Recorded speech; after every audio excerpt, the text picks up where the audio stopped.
ఏం చేస్తుంటారమ్మా? నేను పని పనికి వెళ్తారు. ఓకే, మరి ఫంక్షన్లు వస్తాయా మీకు? ఆ? ఇచ్చినా వచ్చేది ఎంత వస్తుంది? 3,000 ఇచ్చి మనం 7,000 ఇచ్చింది. ఆ. మా ఆయన లేడు. ఉమ్. మీకు జగన్ గవర్నమెంట్లో ఎంత ఇచ్చారు ఫంక్షన్ మరి? ఇప్పుడు 2,000 ఇచ్చారు. అప్పుడు 2,000 ఇచ్చారు.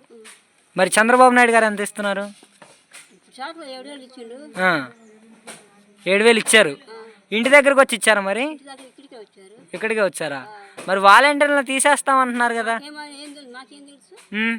మాకేం తెలుసు మనం చేయడానికి. మరి వాలంటీర్లు ఉంటే బాగుంటుందా, తీసేస్తే బాగుంటుంది అంటారా? ఏం వాళ్ళు ఇచ్చిన మందే ఉంది. మరి చంద్రబాబు నాయుడు గారు ఉచిత బస్సు అంటున్నారు, రేపు ఆగస్టు 15కి అనౌన్స్ చేస్తామన్నారు కదా, ఉచిత బస్సు వల్ల ఉపయోగాలు ఉన్నాయంటారా మరి?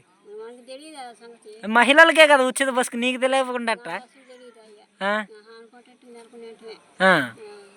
మరి మహిళలకు ఉచిత బస్సు అంటున్నాడు, పెన్షన్లు పెంచాడు, అంతా మంచిగా చేస్తున్నాడా? చేస్తాడు. మరి ప్రజల సొమ్ము దోచుకుంటున్నాడు, ఉచిత ఉసుక అని చెప్పి డబ్బులు తీసుకుంటున్నారు అంటున్నారు కదా? మనకు తెలియదు అయ్యా, ఇసుక బస్సు మనకు తెలియదు. ఇసుక సంగతి అయితే తెలియదు. అసలు తెలియదు. మరి ఇప్పటి వరకు అయితే మంచిగానే గడుపుతుందా? మంచిగానే ఉంది మరి.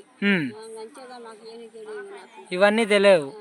నార్మల్గా అమ్మ, ఒకవేళ వచ్చే నెల నుంచి సచివాలయం దగ్గరికి వెళ్ళి పెన్షన్లు తెచ్చుకోవాలంటే పరిస్థితి ఏంటి? ఇక్కడికే వస్తారు అన్నారు. ఎక్కడికి వస్తా అన్నారు. ఒకవేళ ఇక్కడికి రాకపోతే అక్కడ బాకు అక్కడికి వెళ్ళి తెచ్చుకోవటమే.